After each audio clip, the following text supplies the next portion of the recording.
Sefer, de libros y autores.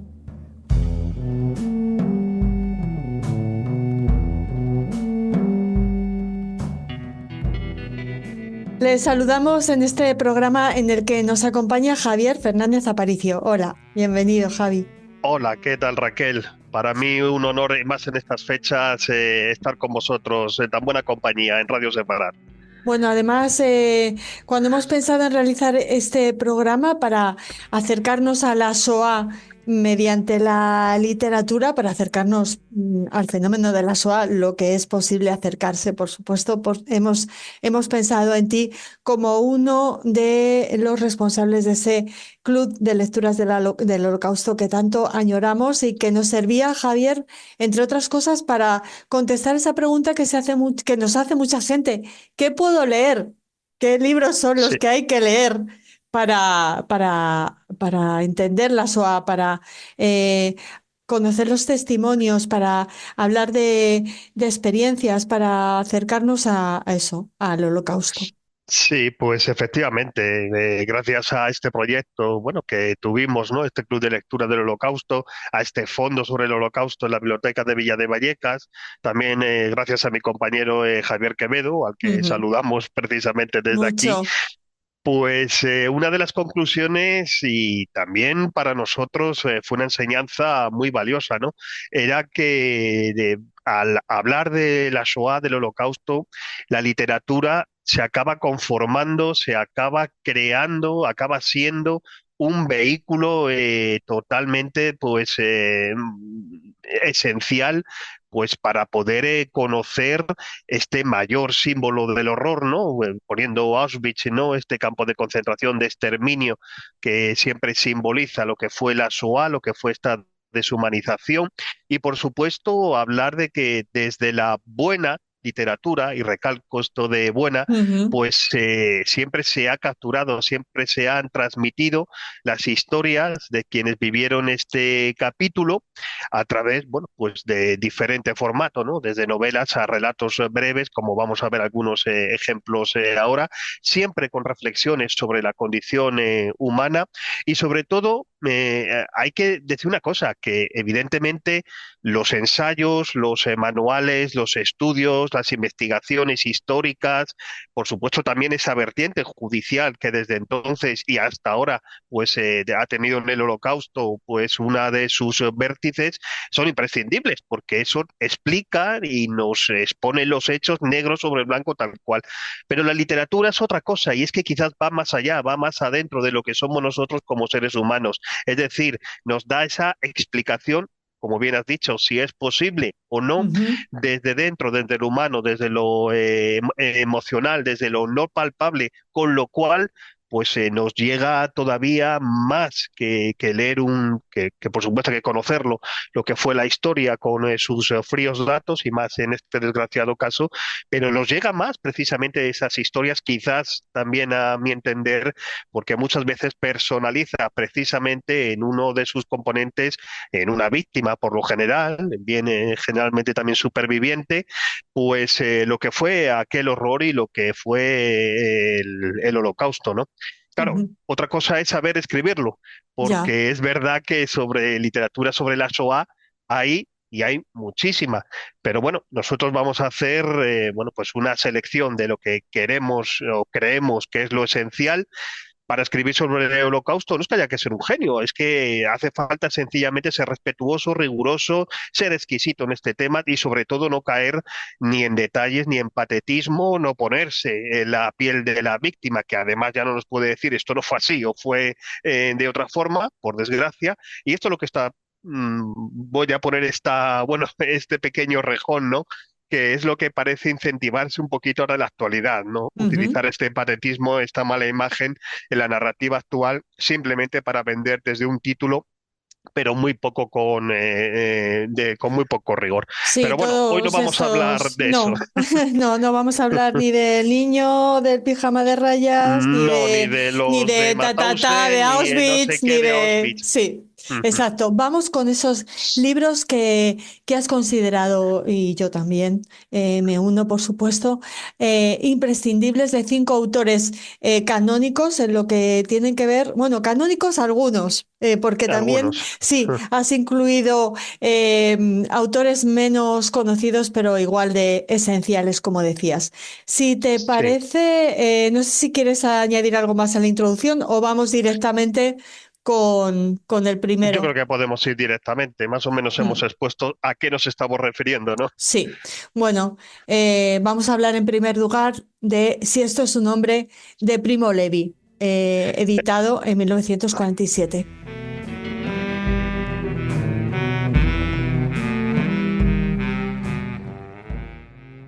Primo Levi es, con su obra, por supuesto, Si esto es un hombre, a pesar de que la primera edición de 1947 pasó sin pena ni gloria, fue la segunda ya en 1971 la que concitó el interés y sobre todo, pues a raíz de ahí, él fue reconocido y posteriores obras también, pero si hablamos de Primo Levi, por supuesto es hablar de la piedra de toque pues de casi toda esta literatura. De hecho, muchas veces es comparable a Primo Levi, si esto es un nombre, depende de qué título estemos hablando, ¿no?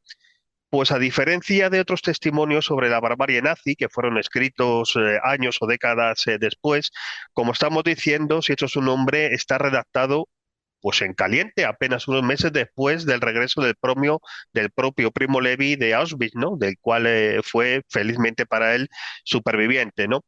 Pero estamos hablando, alguien podría decir, has dicho antes lo de los ensayos y ahora de la literatura. No, es que para Primo Levi esta obra era más literaria que testimonial. De hecho, aunque se basa en hechos reales y no contiene ficción, sí que aporta información no tanto de lo que fue Auschwitz, los procedimientos, etcétera, que se pueden encontrar en otros testimonios y, como he dicho, en esos ensayos, sino que su valor radica en la descripción que hace él personal, su forma de escribir, su capacidad literaria. Ofrece una descripción lo más precisa, objetiva y ordenada de lo vivido, ¿no?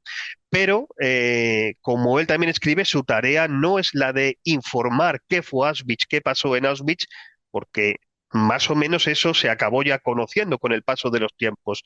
La tarea que se autoimpuso Primo Levi, por ejemplo, si esto es un nombre, fuera de transmitir y sobre todo comunicar de manera directa pues lo que había vivido en carne propia él precisamente, ¿no? Y para eso hay que saber escribir y hacerlo muy bien, que es lo que tenía precisamente Primo Levi, ¿no?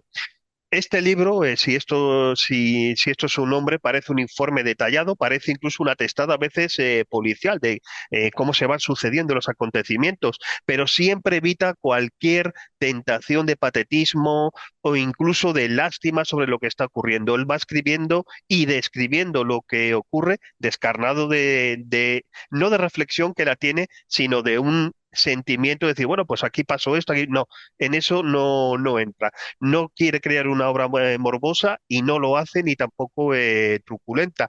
De hecho, él llegará a escribir también que no había escrito la obra con la intención de formular nuevos cargos, ya habían tenido suficiente, sino más bien de proporcionar documentación para un estudio sereno de algunos aspectos del alma humana, con un objetivo de trascendencia más allá del holocausto a través de lo que fue la SOA y de si esto es un hombre. Ujú, sí, También sí, hay dos. sí, te decía Javi que también sigo tu ensayo que les ponemos a nuestros oyentes. También dice que tuvo la suerte de no ser deportado a Auschwitz hasta 1944. Hasta 1944, Sí. con lo cual, bueno, él habla de que las verdaderas víctimas son ya las que no pueden contar lo que ocurrió porque, por desgracia, fueron asesinadas y ya no están aquí. Pero es que también habla en una segunda premisa de esta necesidad de escribir continua que va a tener el superviviente, que va a tener la víctima, que muchas veces va a quedar pues postergada a años, décadas después de lo que había ocurrido con lo de traumático que tiene eso, y él habla habla de esa necesidad de liberarse, de hablar a los demás y de hacer que los demás comprendieran lo que había sido aquello. De hecho, sabemos que Primo Levi, bueno, pues daba muchas conferencias, muchas charlas, por lo menos, Ujú. por ejemplo, en colegios, y gran parte de su obra, no solo esta, ¿no?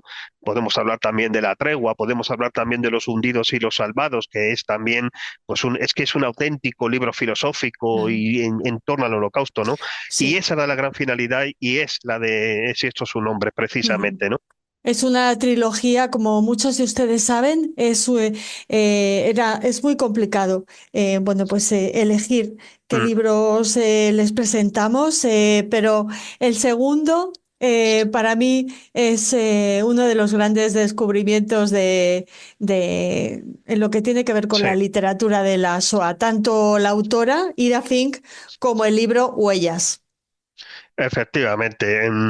Y además tiene esa característica, ¿no? De que hablamos de una autora, hablamos de una superviviente también del Holocausto, no exactamente de un campo de concentración, de un campo de exterminio, porque Ida Fink, ella rubia, con ojos azules, pues pudo pasar por ser una trabajadora semiesclava polaca en la Alemania nazi y con eso pues ya era de origen judío y con eso pues consiguió salvarse de alguna forma, ¿no? Pero salvarse de tal forma que al final va a tener que emigrar a Israel por la pervivencia del antisemitismo en Polonia y sobre todo va a tener ese trauma que ella, bueno, pues en este caso va a ser un poco parecido al caso de Primo Levi, ¿no? Ella escribe efectivamente en 1971 esta obra, Huellas, pero empieza a plasmar sus vivencias realmente escribiendo en un cuadernito a partir de incluso de 1950. Ella además escribió toda su obra en polaco, incluso ya cuando estuvo fuera de Polonia, ella decía que su lenguaje era su hogar y era donde más cómoda se sentía, ¿no? ¿Por qué escribe tan tarde? Por lo que estamos hablando, ¿no? No se atrevía a publicarlo, convencida de que estos relatos no serían bien recibidos y que el dolor y el trauma estaban demasiado frescos. Fijémonos, ¿no? Año 1971 y el trauma para ella estaba demasiado fresco. Habían pasado ya más de 25 años. Otra característica que hay que resaltar y que lo diferencia, por supuesto, de otras obras es que no estamos ante una novela o una narración larga, sino ante una colección de relatos cortos, de relatos breves, ¿no? Lo cual hace además muy atractivo este formato porque, bueno, como bien sabemos, no hay ni siquiera que leerlo linealmente, puedes leer uno, puedes leer otro y todos son muy interesantes porque en todos transcurren historias en el pueblo natal de Ida Finn, pero eso Ujú. sí, las aldeas también judías, los personajes, aunque son anónimas, no son realmente ficticias, son anónimas o puestas bajo otro nombre porque Ida Finn evita identificar con precisión estos lugares, Sí, ¿no? además, Pero perdóname Javi, además es sí, interesante que Huellas nos habla del antes, del durante y del después de la SOA, algo que no es lo hacen que, muchos libros, sí. ¿no? Sí, efectivamente, es lo que iba a comentar también justamente ahora, que es que es una maravilla porque nos representa el tiempo inmediatamente anterior a la Shoah y cómo era la vida común y sobre todo también de la comunidad judía, la riqueza cultural y la riqueza social que esto suponía. El terrible Durante, de nuevo, sin caer tampoco en, bueno, pues en patetismos, todo es bueno, a través de una puerta entreabierta, a través de un sonido. Ese Durante, pues terrible, también se realiza sin ningún patetismo, sin ningún entrar en detalles, por ejemplo, escribiendo a través de una ventana que se entreabre, una puerta también que queda entreabierta y tras ella hay una escena que se va a producir terrible, los sonidos, pero siempre, bueno, pues con un auténtico respeto y con un escribir de una gran calidad para saber decir sin decirlo directamente. Y por supuesto el después, como bien has comentado, porque efectivamente hay algunos relatos que de lo que se tratan es de la búsqueda de esos supervivientes, la búsqueda de esos familiares que por desgracia sabemos no van a regresar y también la responsabilidad que ha habido colectiva por cierto, más allá de la alemana, en estas desapariciones, ¿no? Ujú. Bueno, pues hay que ver además que Ida Fink nunca escribió un relato abiertamente autobiográfico sobre su experiencia. Habla, por ejemplo, tenemos el viaje, que bueno, está basado en cierta medida en sí en lo que le ocurrió, pero no es un relato corto de los que estamos comentando, sino que esto es una novela aparte. A mí personalmente me gustan muchísimos más, sobre todo esta colección de relatos Huellas y un como otro pedacito, ¿no? y un Ujú. pedacito de tiempo y otros relatos, Sí. que es también otra obra maestra del relato corto. De hecho, a ella algunos críticos la apodaron a Ida Finn la Chekhov del Holocausto, ¿no? Ujú. Debido no solo a esta preferencia por el relato corto, sino por la calidad de los mismos, con el Holocausto, la Shoah, y la experiencia al final ficcionada luego o hecha ficción de la propia Ida Finn. Vamos ahora con otro grande, Imre Kertész, y otro libro imprescindible, esta novela autobiográfica, Eso es. considerada una obra maestra de la literatura del siglo XX. Ganó el Premio Nobel de Eso Literatura es. en 2002, Imre Kertész, por Sin Destino, Javi.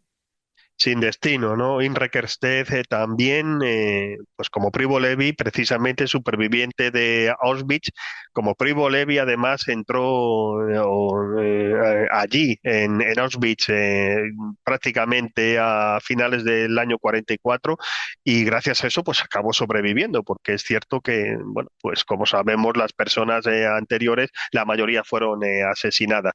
Una obra maestra de la literatura, Sin destino, escrito en 1975, le valió sobre todo esta obra el Nobel de Literatura y es también una obra curiosa, ¿no? Porque relata la historia de un adolescente judío, que sería el socias, el trasunto del propio Enrique Kertész, que es enviado a Auschwitz y que en esta obra en la que él escribe pues se hace a través de un tono muy apático, como una aparente impasibilidad emocional del propio personaje ante las terribles experiencias que le va llevando a Auschwitz, al exterminio, empezando en primer lugar por el procedimiento antisemita, la imposición de la estrella, las censuras, las prohibiciones, todo eso está ahí. Sin embargo, este protagonista, este Georgi Kovacs, pues se toma todo de una manera que alguien diría estoica y otro alguien diría pues muy contradictoria, ¿no? Porque no distingue muchas veces entre buenos y malos,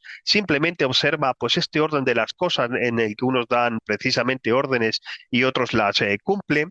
Y esto incluso llama, por ejemplo, en el club de lectura llamaba mucho la atención a algunos lectores, a algunos participantes, porque chocaba mucho, ¿no? Lo terrible de la experiencia que supuso esto con la forma de enfocar este personaje por parte del propio Imre Kertész, ¿no? Que, bueno, sería él, pero él realmente decía, bueno, es que un joven pudo haberlo vivido así. No estamos, está ficcionado, pero es totalmente lícito esta valoración. Él también es una forma de simbolizar cómo este sistema, este monstruoso asesinato planificado, pues no estaba solo al cargo de monstruos, sino que muchas veces era aceptado y sostenido por amplios sectores de la población, incluso a veces por las propias víctimas que lo veían como un destino fatal, milenario que había pasado, ¿no? Y así es el mundo que describe Kerstedt. De hecho, es una especie de obra que se podría comparar perfectamente con un ambiente kafkiano, con alguna obra que ya Kafka había anticipado en sus obras, ¿no? El proceso, por ejemplo, sería una de ellas, ¿no? Hay Ujú. que decir también que como Levi hay, vamos a decir, diferencias y semejanzas con si esto es un hombre, y sobre todo con la literatura de Primo Levi, ¿no? Una de las semejanzas es que, como Levi también, Kertész siempre subrayó que su obra pertenecía al ámbito de la ficción y no era puramente testimonial, ¿no? Pero que precisamente este enfoque literario, este enfoque de ficción, era lo que le permitía adoptar este tono desapegado y objetivo que contrastaba con la brutalidad de los hechos que narra, porque aquí Kertész va un poquito más allá de lo que fue Levi y mucho más allá de lo que fue, por ejemplo, Ida Finn a la hora de contar estas penurias, estos horrores. ¿Qué diferencia puede haber? Pues una de ellas es que para Primo Levi, que se enfoca en resaltar la inhumanidad del campo de concentración, hace una reflexión que incluso va más allá del campo para ser de lo que es el ser humano. Sin embargo, que Kertész, ¿no? Para que Kertész incluso alguna vez llegó a criticar a Primo Levi en este sentido, ¿no? Literariamente hablando, ¿no? Porque abordó este tema de la deportación del Holocausto como un hecho inevitable, como un hecho que al final para muchas de las víctimas, entre ellas la que él expone, era aceptado, incluso encontrando destellos de felicidad en este mismo periodo, que también lo vemos en este personaje, lo cual también es un contraste bastante grande, ¿no? Esta aceptación del mal radical por parte de la víctima, pues genera al lector un profundo desasosiego cuando de repente le vemos que experimenta ciertos momentos de alegría, ¿no? Claro, es una reflexión que trasciende la denuncia directa de la brutalidad de lo que supuso el Holocausto, una forma muy original de enfocarlo, pero al mismo tiempo también muy humano y sobre todo muy honesto respecto a lo que él mismo sintió como propio superviviente de Enrique Kertész, que como digo, bueno, es que le valió el Nobel de Literatura porque escribía estupendamente y de él también son recomendables otros libros, tanto narrativa, ¿no? Pues yo que sé, Cádiz por el hijo no nacido, Liquidación, o sus ensayos, que son también de una calidad increíble y muy actuales. Se pueden leer todavía en la actualidad y nos van a sonar a cosas que hoy, por desgracia, todavía son comunes, ¿no? Yo otro, Crónica del Cambio, de Oserká, El Espectador, en fin, pues otro grande, ¿no? De la literatura y sobre todo el Ujú. conocimiento de lo que fue el Holocausto de Enrique Kertész.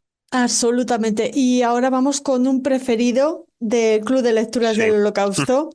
Nuestro Eh, niño bonito. sí, ese libro, ese autor que absolutamente siempre recomendáis. Si te parece, Sí, acortamos un poquito, Javi, porque nos vamos vale. mucho de tiempo. Sí, sí. Nuestros espectadores tienen la oportunidad de leer todo tu ensayo, que generosamente nos lo has pasado. Sí, Háblanos de este Patrick, de este Dora Bruder, pues, editado en pues 1997, firmado por em, Patrick Modiano.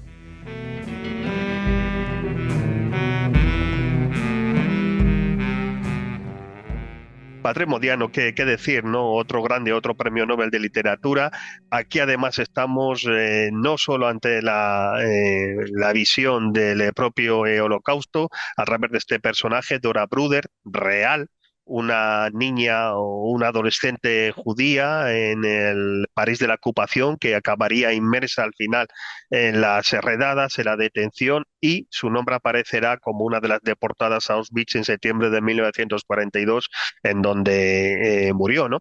Pero Patrick Modiano también es un representante de estos supervivientes de segunda generación, puesto que su padre, también judío, en el París ocupado precisamente en esta misma época que él escribe sobre Dora Bruder, pues también se tuvo que buscar las castañas del fuego, además un personaje muy polémico en torno a este AMPA que al mismo tiempo que perseguía a los judíos se valía de muchos de ellos pues para delatar a otros o para negocios turbios, ¿no?